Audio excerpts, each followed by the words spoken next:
Figura que permanece en la memoria colectiva como uno de los mejores presidentes de México.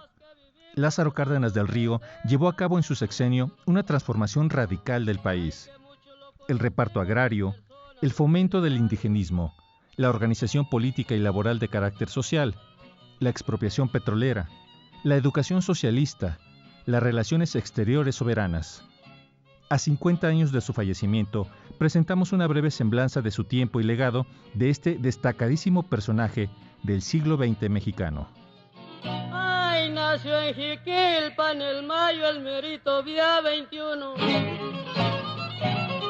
Ay, el 1895, eso fue el siglo pasado. Fue soldado de a caballo. Ay, el general Aragón estaba pasando lista.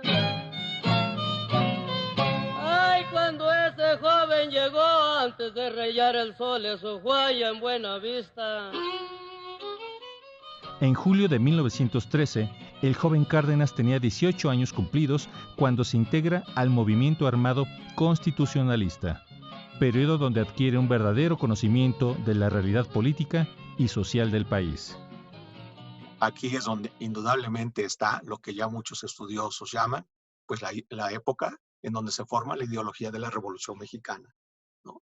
Reparto de tierra, reivindicación de la soberanía nacional, defensa de los recursos naturales, la democracia, las libertades, etcétera, y van a quedar estos principios plasmados indudablemente en la Constitución de 1917. Su carrera político y militar fue en ascenso durante la década de 1920. Llegó a ocupar las comandancias militares del Istmo y la Huasteca y el gobierno de Michoacán hasta llegar a su postulación a la presidencia de la República.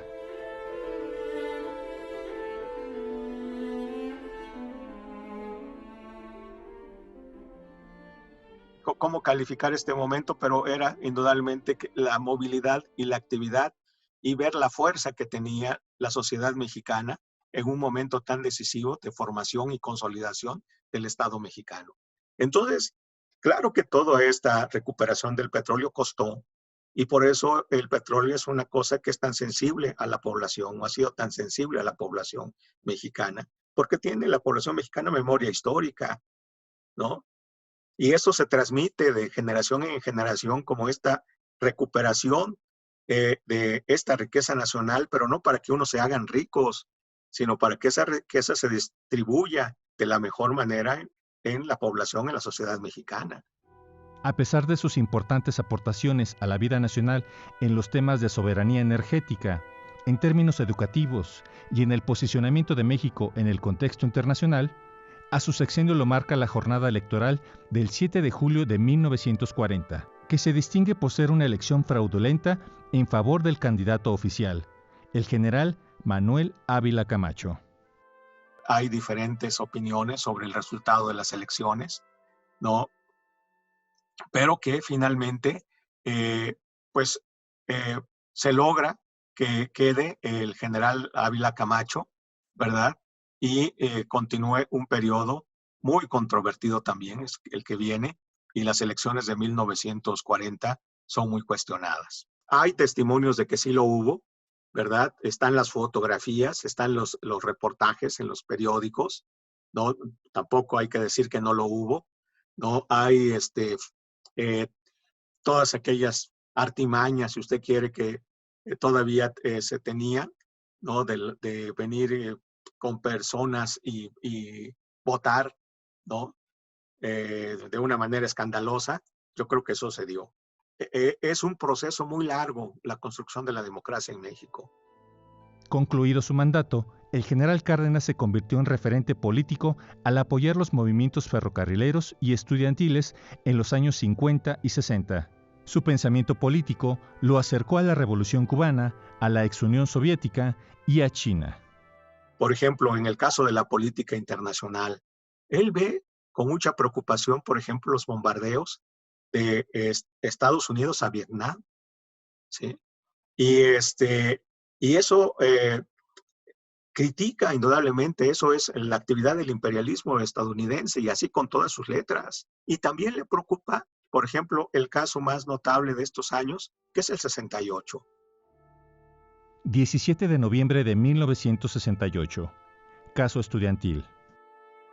Debo anotar en esta hora que he vivido en estos últimos meses días de positiva angustia al ver que el régimen de la revolución, de la que fui soldado, ha recurrido a usar medidas drásticas durante los movimientos estudiantiles que han sido acusados de representar conjuras comunistas. Consciente o inconscientemente, se está pintando nuestro país de comunista, cuando ya quisiera el pueblo mexicano que se llegasen a realizar los postulados de la Constitución que rige la vida del país. Creo que hay en el general Cárdenas algo que no se nos debe de olvidar. Después de todo, es una gran figura. Si usted quiere la conciencia de la Revolución Mexicana, viva, activa, que dejó indudablemente una gran lección. Para la actual administración, es uno de sus principales referentes como una guía a lo que se tiene que prestar atención para ver con sensibilidad las demandas sociales. Yo creo que es un gran legado que todos los gobiernos, independientemente, han atendido, independientemente de la ideología, creo que más o menos.